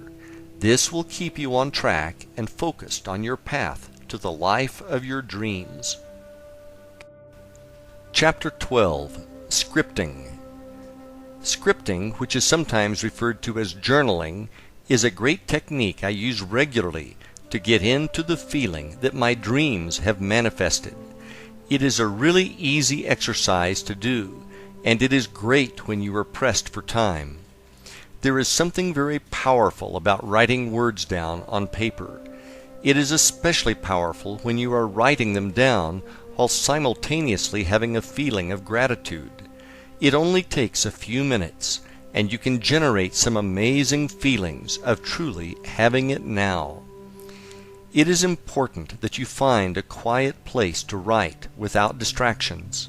From there, break out your paper and pencil and start writing about the miracles that you want to have materialize in your life, and the associated feelings of joy and gratitude now that they have become your reality. You should be able to generate the same level of feelings when you are scripting as you do when you are having a good day visualizing. What I normally do is start off with a statement such as, "I am so happy about blank," and then I start writing about and describing how good it feels to have blank in my reality. Sometimes I will focus on practice scripting on one of my goals. Other times I will script for a longer period of time and write about my entire ideal scene and the feelings of joy I have for it manifesting into my life. Don't worry about your penmanship or spelling when you are doing this exercise. What is more important is that you can get into the flow and just let the words and feelings come out. Never feel as if you are forcing the words to come out, and never think or write about how it is coming to you. Remember, you are writing in the present tense, and it has already happened. A brief example. Let's say one of your goals is to have a cabin in the mountains. Here's how I might write about it. Wow! I cannot believe how much I love spending time at our new cabin next to the lake. I love meditating next to the crystal clear, pristine waters every morning. I feel so at peace here. The kids are having such a great time swimming that I can barely get them to come out of the water to eat. The sunsets over the lake are absolutely beautiful, and I love the cool evenings here. Lord, I cannot thank you enough for my beautiful cabin. I love being here so much that I never want to leave. Thank you, thank you, thank you. If you have done this exercise correctly, when you are done writing, you should really be basking in a feeling of joy and gratitude. Another method of scripting is to imagine that you are writing a letter to a very close friend or loved one, and you are telling them all about the miracles that have happened to you. The more detailed you can be about your feelings and the experience, the better. You can use scripting to improve any area of your life that you wish to change. One of the things that I do when I am scripting is to add the pink bubble visualization technique when I am done writing, thereby releasing it to the universe to manifest it back to my reality. Chapter 13. Affirmations. Affirmations are powerful statements that you repeatedly say aloud back to yourself. The idea behind them is to put your subconscious mind to work on bringing these affirmations into your reality. The affirmations are always written or said in the present tense, and they are always positive. Your subconscious mind does not recognize the words no and not, so do not use them when you create your affirmations. Let's say one of your goals is to lose 50 pounds and to get back down to your ideal fit body weight of 130 pounds. Rather than creating an affirmation that says, "I am no longer fat," a better way would be the following affirmation: "I feel great maintaining my perfect weight of 130. Some people have had great experiences with saying their affirmations while staring at themselves in the mirror. The technique which resonated best with me was to add this specific language to my affirmations. At the beginning, I would add the words, "In an easy and relaxed manner, in a healthy and positive way, I am now," then state my affirmation. And then I would close with, "In its own perfect time, for the highest good of all concerned, this or something better is now manifesting on my behalf." I have to credit Mark Allen for this technique, which I learned from reading his book, The Millionaire Course. Example: one of my actual affirmations. In an easy and relaxed manner, in a healthy and positive way, I am now building financial success which is beyond my wildest dreams.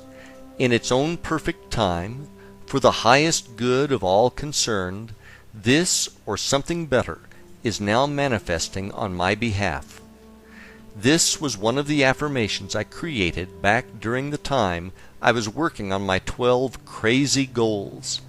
In closing, I think the best method to practice affirmations is to create one for each of your goals and then to repeat them when you first rise and again just before sleep.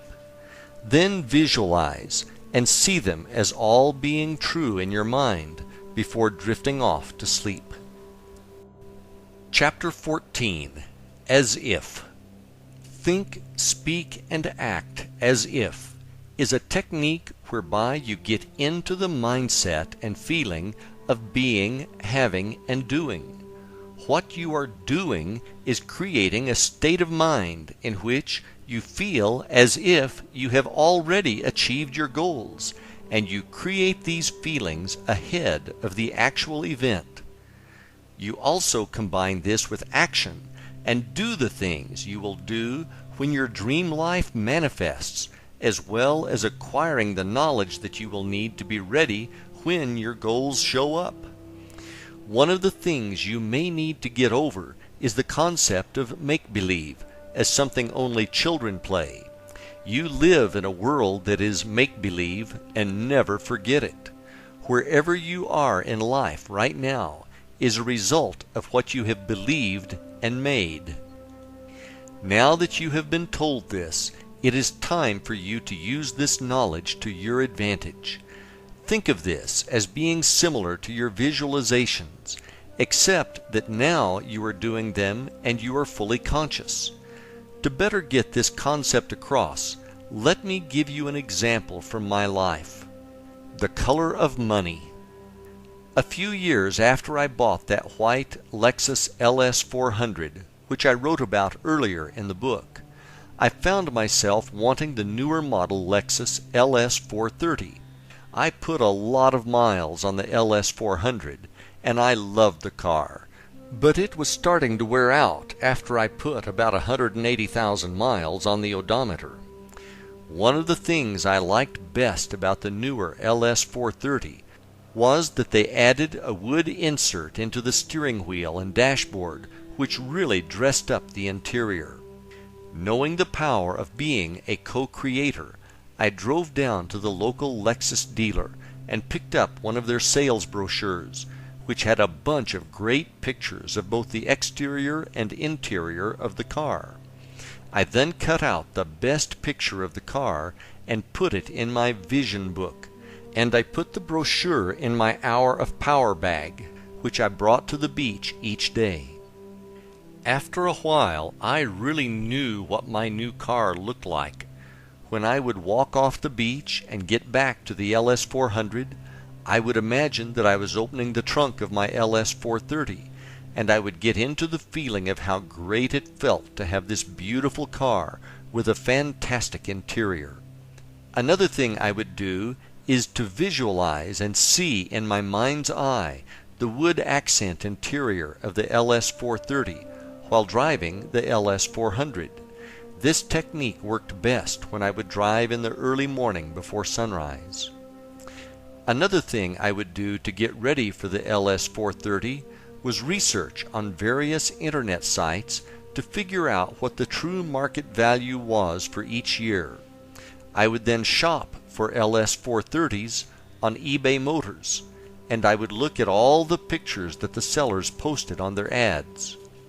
When I saw one that I liked, I would take it one step further and plug the information into another site, which would give me a valuation based on the year, options, and mileage. I really liked my LS 400 as it had reached out and found me, so I felt loyalty to her. One morning I hopped in the car to drive to an appointment to show a house to a client, and the car was completely dead. After messing around with it for 10 minutes and covered in sweat from the sweltering Florida summer, I finally started the car and made it to my appointment. When I got home after showing the appointment, I went directly to eBay Motors and found a deal on a beautiful dark green LS 430 nearby, and I clicked the Buy It Now button. After a few days, I appropriately named the car The Color of Money. The feeling I had now when physically driving the LS 430 was exactly the same as the as-if feeling I created when driving the LS 400. Now in the morning when I came off of the beach, I was really putting my beach chair and bag into an LS 430. All I could do was smile and feel gratitude, which is precisely how I prepared for this day through practicing as if. Whatever it is that you want, make sure that you do your homework to prepare yourself. Then practice the feeling of as if for having it now, and feel real gratitude, for it is just a matter of time before it manifests into your reality. Chapter 15. Putting it all together. These techniques that I have described to you in this book are the exact ones I used successfully to manifest miracles in my life. If you want to manifest the life of your dreams, you now have all the tools to do just that. Feel free to use them in combination or as standalone techniques. Over time, you might want to change them around so that you stay focused and fresh. The most important thing that makes these techniques work is your faith and belief that they are already done and on their way. I hope that the miracles which I have manifested successfully using these techniques have made you into a believer in the fact that you are a co-creator and that you have the ability to truly create the life of your dreams. I hope that you will share this knowledge with everyone that you love, as they too deserve to live the life of their dreams. We are all here to help each other, and imagine the joy you will feel when they tell you that you have totally changed their lives. I have given you all the knowledge and tools you will need to be, do, or have whatever it is that you want. It is now up to you to take action. I wish you Godspeed on your journey. All the best, Pete.